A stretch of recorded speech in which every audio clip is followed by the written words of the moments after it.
미국 프로야구 메이저리거 김하성 선수를 협박한 혐의로 입건된 전 프로야구 선수 임혜동이 과거 류현진 선수도 협박해 3억 원 이상을 받아냈다고 합니다. 2023 시즌을 마치고 지난해 10월 귀국해 휴식과 훈련을 병행한 메이저리거 김하성은 지난 몇 달간 야구 후배 임혜동을 공갈 및 명예훼손 혐의로 고소하며 진실공방에 휘말렸습니다. 김하성은 2021년 2월 서울 강남의 한 술집에서 임혜동과 술을 마시다 몸싸움을 벌였고 임혜동이 폭행 사실을 빌미로 거액의 합의금을 요구했다고 주장했는데요. 김하성 측에 따르면 임혜동은 당시 김하성이 군인 신분인 점을 이용해 합의금 명목으로 돈을 요구했다. 김하성은 상대방이 직간접적으로 연락하거나 불이익한 일체의 행위 등을 하지 않는 조건으로 4억 원을 지급했다. 그럼에도 임혜동은 또다시 김하성에게 연락하는 등 합의사항을 위반하는 행위를 반복했다. 이에 김하성은 추가 피해를 방지하고자 형사고소에 이른 것이고 이와 별도로 합의 위반에 따른 위약벌 등을 청구하는 민사소송 및 가압류를 진행했다라고 밝혔습니다. 김하성의 고소 사실이 알려진 뒤 임혜동은 언론 인터뷰 등을 통해 논란이 된 술자리 외에도 지속적으로 폭행을 당했다고 반박했는데요. 하지만 이에 대해 김하성은 임혜동을 명예훼손 혐의로 추가로 고소하며 수사기관에 잘 소명했고 더는 피해자가 나오지 않았으면 좋겠다라는 입장을 전하기도 했습니다. 한국 메이저리거 최초이자 역대 아시아 출신 내야수 중에서도 최초로 골드글러브를 수상하며 야구 인생 최고의 전성기를 맞이한 김하성의 불미스러운 소식은 연일 야구계는 물론 온오프라인의 뉴스를 도배하는 상황이었는데요.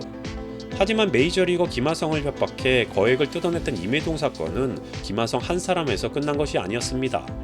김하성과의 일이 있은 후 임혜동은 2022년 또 다른 메이저리거 류현진의 한국 로드 메이저를 수행했다고 하는데요. 당시 임혜동은 류현진의 형이 운영하는 에이전트인 에이스백 소속이었다고 합니다. 공개된 보도에 따르면 임혜동은 2022년 1월 류현진의 제주도 캠프에 합류했고 휴식일에 호텔방에서 류현진 선수를 비롯해 다른 선수 및 코치 등과 함께 술자리를 가졌다고 합니다. 이 자리에서 임혜동이 술에 취해 막말을 하자 류현진이 장난으로 골프채를 들고 임혜동의 엉덩이를 때렸다고 하는 등 보기에 따라서는 꽤나 짓궂은 모습으로 비춰질 수도 있는 장난이 이루어졌다고 합니다. 당시 참석자들은 이 같은 행위가 술자리 장난처럼 받아들여졌다고 했으며 임혜동 역시 이날의 술자리 동영상을 지인들에게 보여주는 등 류현진과의 친분을 과시했다고 하는데요.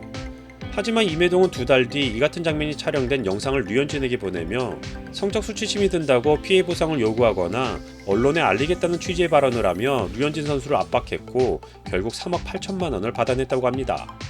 이와 관련해 야구선수 A씨는 임혜동이 내게도 자랑한다면서 동영상을 전송했었다.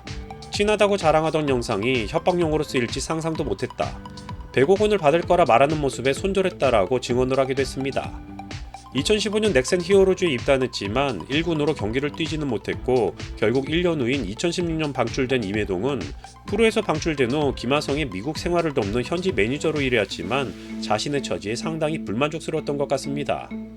임혜동과 김하성 그리고 임혜동과 류현진 사이에서 정확히 어떤 일이 있었는지는 당시 현장에 있었던 사람들만 알 것이고 이 부분에 대해서는 수사 결과로 밝혀질 것이겠지만 현재까지 드러난 사실로만 놓고 보자면 임혜동은 김하성, 류현진이라는 막대한 연봉을 받는 메이저리그와의 사이에서 벌어진 어떠한 사안을 확대시켰고 이를 빌미로 두 사람을 협박하고 돈을 받아냈다는 것입니다. 임혜동은 이렇게 뜯어낸 돈으로 명품을 구매하고 카지노를 방문하는 등 사치 행각을 벌였다고 하는데요. 스타라고 불리는 유명인들은 때론 자신들의 이미지에 대한 손상을 우려해 예상치 못한 협박에도 불구하고 고개를 숙이거나 잘못된 요구에 응하는 경우도 있다고 합니다.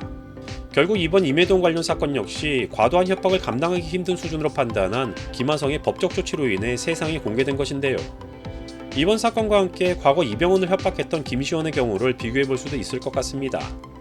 2014년 모델 이지영과 글램의 다이에게 음란 패설이 담긴 영상으로 무려 50억 원이라는 협박을 당했던 이병헌은 자신의 이미지에 대한 타격을 우려했음에도 불구하고 지체 없이 이들을 경찰에 고소했습니다.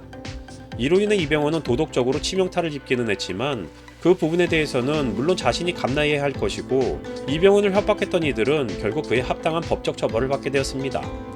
이병헌 사건과 비교해서 보자면 김하성이나 류현진 역시 처음부터 단호한 조치를 취했다면 어땠을까 하는 생각이 드는데요. 3, 4억이라는 돈이 그들에게는 그리 큰 문제가 되지 않았을 수도 있고 당시의 상황이나 유명인으로서의 이미지를 생각하지 않을 수도 없다는 점은 공감하지만 결국 거짓은 거짓을 만들고 문제가 발생했을 때 근본적인 것을 해결하지 않고 덮으려고만 하다 보면 더 큰 문제로 이어지게 된다는 교훈을 되새겨보며 영상 마치겠습니다.